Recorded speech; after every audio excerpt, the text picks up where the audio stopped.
Good morning and welcome to Rising. We have another great show for you today. It is Tuesday morning. Thanks for joining us. Lindsay is back, and you were waylaid, I understand, by my least favorite government agency. Yes, the Congress. TSA. Oh, well, TSA, I'm not going to blame TSA here. So I think that because Congress can't figure out how to negotiate, TSA is not being paid. And so a lot of people who don't want to work for free, which is totally understandable, didn't show up for they work. Don't want to work for free, to be clear. Yes, at Hobby Airport. You can look that one up in Texas and Houston. It was about 3 to 5 hour delays yesterday. So I was part of that drama. But also, I'm not the most inconvenienced. I think the inconvenienced people are the people that still are getting affected by this government shutdown. So please fix it, Congress. I mean, I know you also love Congress. I would also just abolish the TSA, right? Because it's not. We should just walk straight through.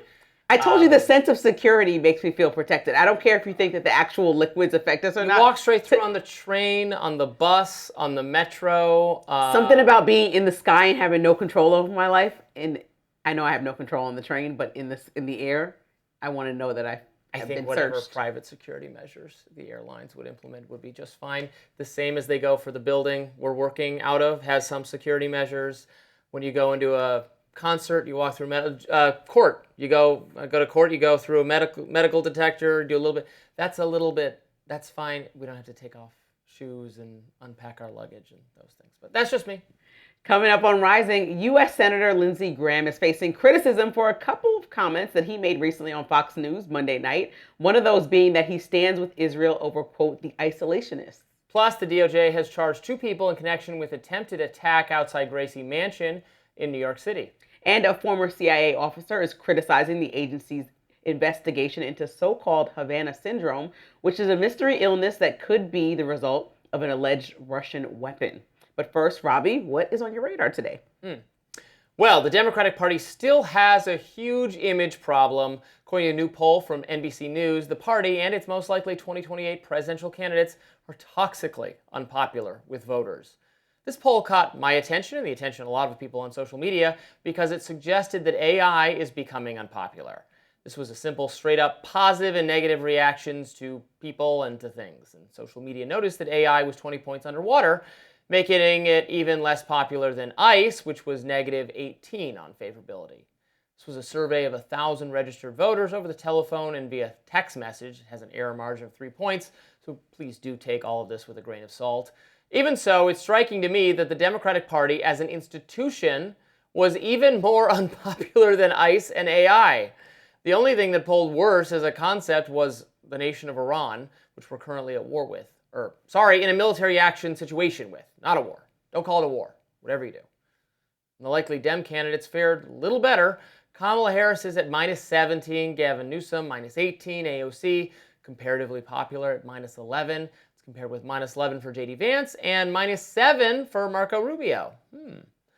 Kamala Harris, by the way, is reportedly undecided on whether she's running for president again, but she's definitely keeping her options open. A long profile of her in Politico notes that Harris is taking some steps toward a run, but still won't commit either way. Meanwhile, the desire for Kamala is practically non-existent with the Democratic base. No one is demanding that she be foisted on them again, and her most recent foray into politics was a last-minute endorsement of Jasmine Crockett in the Texas Senate primary. Crockett was decisively beaten by James Tallarico, who is now the Dem nominee. Not a winning tactic for poor Kamala Harris. But even so, Harris got a favorable shout-out from a potential 2028 rival, Gavin Newsom, who wrote on X, "This wouldn't have happened under her watch," her referring to Kamala Harris, and presumably he's talking about the Iran war. And look, it's true that Harris indicated she would have opposed this sort of action, even though the Trump campaign, particularly J.D. Vance, implied it would be Harris, not Trump, who would take the nation to war with Iran. So much for that. Polls like this one from NBC show that no matter how many questionable policies the Trump administration pursues, no matter how many openings they create for Dems by, let's say, hugely increasing the price of gas, the Democratic Party remains toxically unpopular. Americans don't love everything Trump does. They really don't. But they're really, really not sure they can trust the Dems to govern ever again. And that's what I you like from those polls. Dancing around, doing cartwheels when this poll came out last night. I would never do such a thing. Listen, the Democrats have to focus on some coherent messaging. They have to figure out how to actually get back in touch with the American people, look at the losses from the last election, and also take advantage of the moment that we're in, which is a moment of, like you said, economic chaos, a moment of international wars now, even though we're not calling it, a moment of Trump's approval rating being way down, and a moment of the promises that were made on the campaign trail by the opposite party for Kamala and everyone else that might be on that ticket in 2028, saying, well, you weren't delivered on those promises. But the difference, I think, with the moment that we have right now is that Democrats can't just say, look, everything that Trump did, look how bad it is, and here's what we're running on, that we're not that. They actually have to have like a policy attached to it and an idea and figure out what are the tent poles for the party for 2028, and then figure out different ways to get there. Everyone doesn't have to be Mamdani. Everyone does not have to be a moderate, James Tallarico, as people are describing him. But people can figure out what is the messaging, and then we're going to tell you our different routes to get there. And I think that would help them a lot. I think 2028 is going to be extremely unforgiving. People are going to be... Just like me. You are extremely unforgiving. I think they're going to require a bit of a party overhaul. So when this conversation about not wanting to see the same faces in the race, I think that's a real one. I believe Kamala should have an opportunity, if she wants, to run a full election campaign and see if she primaries well and then gets past that and becomes the candidate. This is all what people were asking for a few years ago, which could have been set up properly if Biden had decided not to run instead of adamantly went against the wants and needs of the Democratic Party, right, and ran his own party. Right. So he, there's a lot of contention there with Kamala being attached to Biden's presidency and the overall feeling of what Biden did in those last few months of his presidency. But people want the Democrats, most importantly, to re-engage. They want to see some new faces. And if they do see an old face, it better have some extremely specific policies attached besides the policy that you're not Trump. That's not going to work, and that's not a good plan.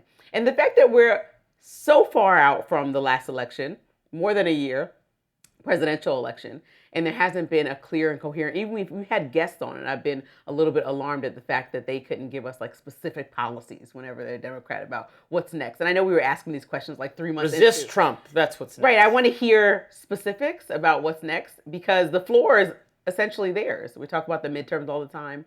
We talk about Trump's polling, but how do you not only point to the fact that maybe some of the strategies are failing, but then point to what you would do specifically differently? That's going to be the key of this whole thing. I think Republican polling for Trump, polling for what the administration is doing, will rebound once it's clearer who is the face of the Democratic Party. Because it's going to be one of those people. Honestly, it's very likely it's going to be Gavin Newsom, we're so far away. Or Kamala Harris. We're so far away from 2028. You don't know. People didn't think it was going to be Barack Obama at the time. They thought it was going to be Hillary Clinton at that time. Remember, Obama kind of skipped the line. So we don't know if there are a lot of people that have had suggested ideas that they may get into it and then may just ramp it up when it's time. But playing your hand too early might also not be a great decision in this climate. Playing your card hand.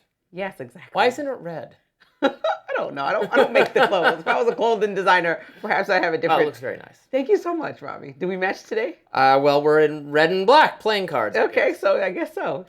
Har har. Senator Lindsey Graham sparked outrage for comments that he made regarding the conflict in Iran. We'll be right back.